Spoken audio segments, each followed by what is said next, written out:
So in today's video, you are going to get to see me do something that I've never done on this channel before. We are building a DIY closet organizer. I built it myself, I designed it myself, and I even transported all that wood home by myself. So today you're going to get to see it from start to finish. It's taken a year to actually get to this point, but you're going to see it right now. This closet organizer is sponsored in part by my friends at Arrow Fastener, and I'm going to be using their brad nailer for some of the trim and the back, so stick around for that. But let's start with taking a walk down memory lane. Remember guys, last year this is what my closet looked like. I painted it after I removed all of the wallpaper. I was indecisive about what color I was going to pick, but regardless, anything that I did was going to be a huge improvement over what it looked like before. But the first step was trying to figure out what am I going to build and how much materials am I going to need. So I took about a week or two to learn how to use SketchUp. It's a free program. There's a paid version. I drafted this out and figured out that I needed 14 sheets of plywood. Well, lugging this home and paying for it was not fun. It was about $700 for the maple plywood. But if you can consider the price for a ready-made closet or to have someone come in and do it for you, you'd be spending thousands. So the first thing I did was cut down each of the pieces of plywood to about 21 inches, and I needed to make some dados. Now, those dados were going to be a 1/4 inch deep, and dados are great for if you're building like bookshelves, cabinets, anything where you want a nice strong joint. But in order to do that, you need a fence like what I'm using here, which I went out and purchased, and you need a router. And this is the most messy thing that I've ever used. I've used a router before and I know they create a lot of dust, but just make sure you're wearing a mask. I also tried to use an edge guide. It didn't work well, so I ended up scrapping that and just using a different tool with a homemade jig. But one thing that I learned in this project is that if you want something to turn out, it really comes down to careful planning, proper measurements, and having the right tools. And so I found myself during this project going out to buy extra things that I didn't know I even needed, like this guide. Because when I was doing my routing, in order to use it and get accurate cuts, I needed to be able to run this along the fence. Now, someone did tell me that if you turn it around the other way and run it with the curve side, you actually get better cuts with less chances of errors. So definitely do that if you're using the router. Another problem that I had was trying to maneuver in this packed garage with these heavy pieces of wood. So if you're doing this project, or really any large project, make sure you have the space to maneuver. Now these spots here, these locations, I'm going to do pocket holes. Now pocket holes are great because you can easily adjust it to the thickness of your wood. You can join two pieces of wood together and it's a secure joint. But you need to think about where those joints are going to be and where the pocket holes need to be. So again, careful planning is very important. For this project, I'm also using a wood conditioner because maple plywood is one of those woods where if you just applied stain to the bare wood, it would be very blotchy and it would not look good. Same thing happens with pine. So use a wood conditioner. I was planning to leave mine natural, but even with putting the top coat, I was afraid that it would look blotchy. So wood conditioner, then stain or top coat. And I found that one of the most time-consuming parts of this project was having to vacuum after every single cut. That slowed things down and prevented me from being able to do anything related to top coats on the same day. There was just too much dust. I did upgrade to a track saw and dust extraction, so you will see that in upcoming videos.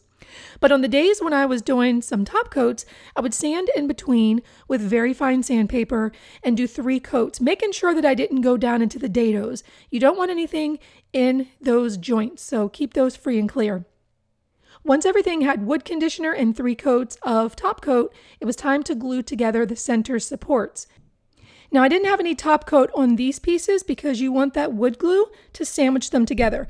This was challenging for me because I didn't have a nice flat surface that could support the entire length of this board. So I glued it together, clamped it, and then I tried to put it underneath some of the other stacks of boards. That didn't really work quite as well either. There was not enough pressure. So just be mindful of when you're gluing boards together. You want to make sure there's enough even pressure. All right, so moving on, some of the pieces, well, there was a lot of pieces. Let's just put it that way. And they all needed 3 coats. It felt really good. Once it dried, then I was going to cut out the location of the light switch. And you'll see in just a moment how that fits into place. So now that the boards are cut, it's time to do some prep work in the closet. Because that board is going to be smack against this wall, we needed to remove that trim so that it didn't get in the way. Now, I didn't remove all the trim, just the sides where the boards needed to be flush. Make sure that you hammer down those nails. You don't want to step on them. And this was the scary part, bringing this first piece up and seeing if it would fit. And guess what? It didn't. Not only had I cut it a little too big, but I had made a change during this entire process to put a back on it that was going to be 1/4 inch. So took it downstairs, took about 3/8 inch off the back, made the adjustments, and everything fit just fine. So now I could actually install the bottom shelf into that piece. Remember that dado that we cut?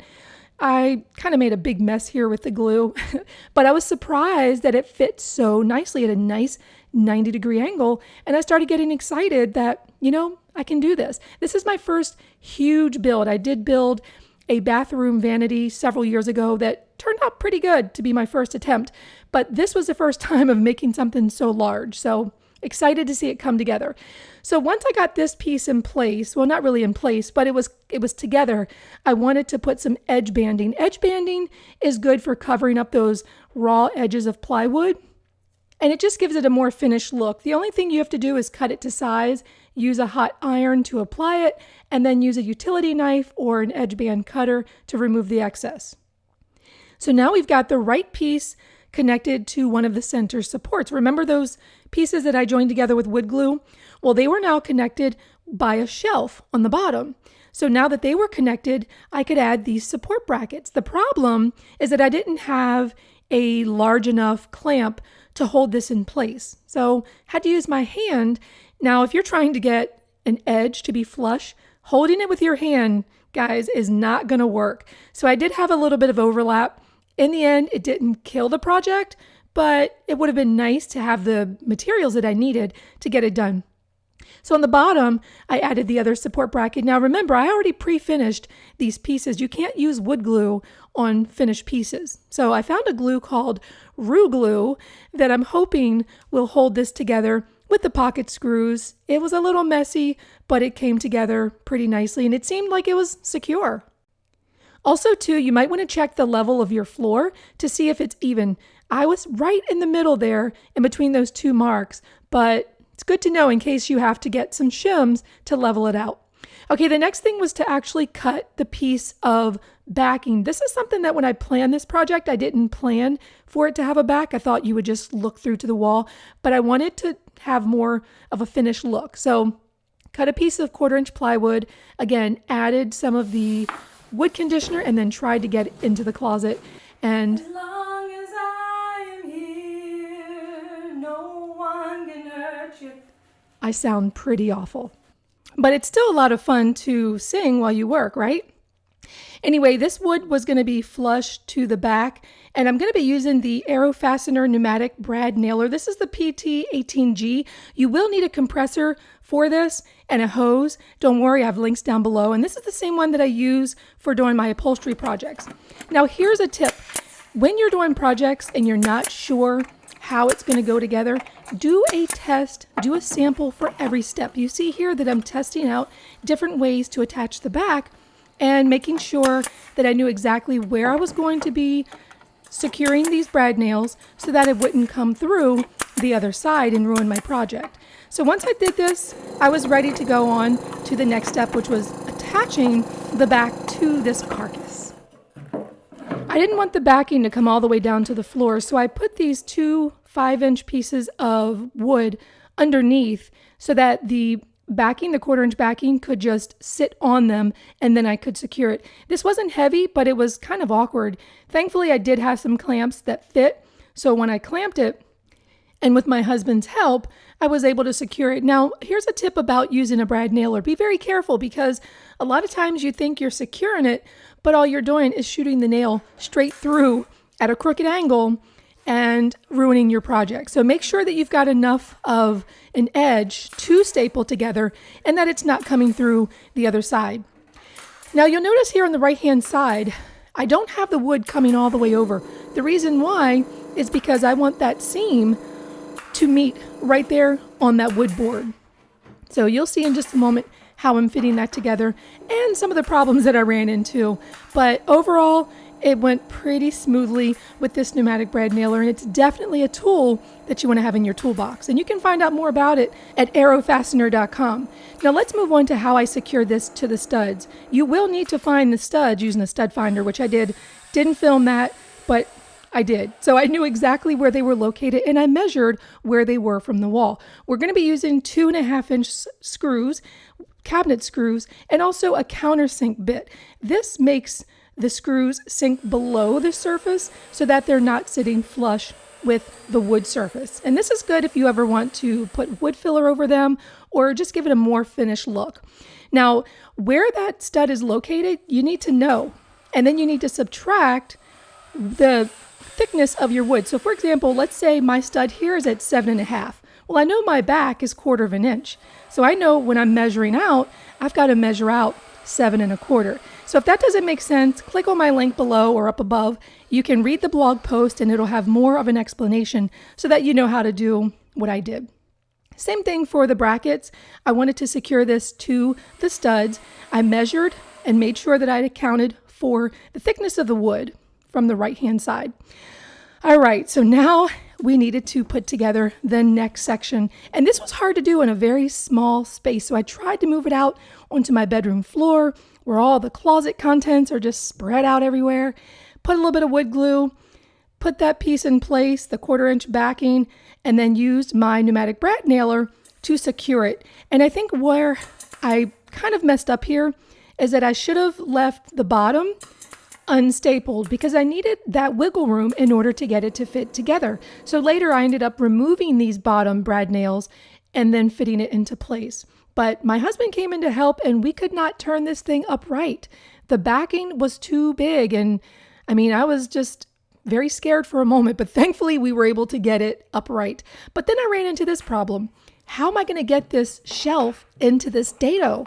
It was not fitting. You see how the back is just sliding behind that panel? That's what I wanted, but I think that was creating sort of a barrier. So that's why I removed those brad nails, and you'll see that there's a little bit more wiggle room here when I'm trying to fit it in there. You see it's not really attached, and I have a little bit more freedom here. So took my mallet, banged it out, and tried to get it to fit. But also too, my dado was a little on the skinny side. At this point, there was no way I was going to be able to make that dado bigger other than sand in it. And I feel like this project should have been called Woulda, Coulda, Shoulda because there were so many things that I should have done, like not waiting until the last minute to put the edge banding on before installing the bracket. But this is how DIY is. You learn as you go, especially if it's a type of project that you've never tackled before. And I was worried about this. You know, is this going to work? Am I going to mess something up? What is the sequence of events that have to happen in order for this to turn out properly? So I learned some things, and next time I'll definitely have a better idea of what to do first, second, and third. And while everything wasn't assembled yet, I thought this would be a good time to go ahead and use some wood glue in those pocket holes and put those plugs in there. These are plugs that are designed for the pocket holes, and once they're dry, you should be able to just sand them down. Should be able to, in quotations. We'll talk about that in a minute. But I did cut a piece to fill the back for the left-hand side. This is for dresses, for longer dresses and coats. And I did put the top piece on.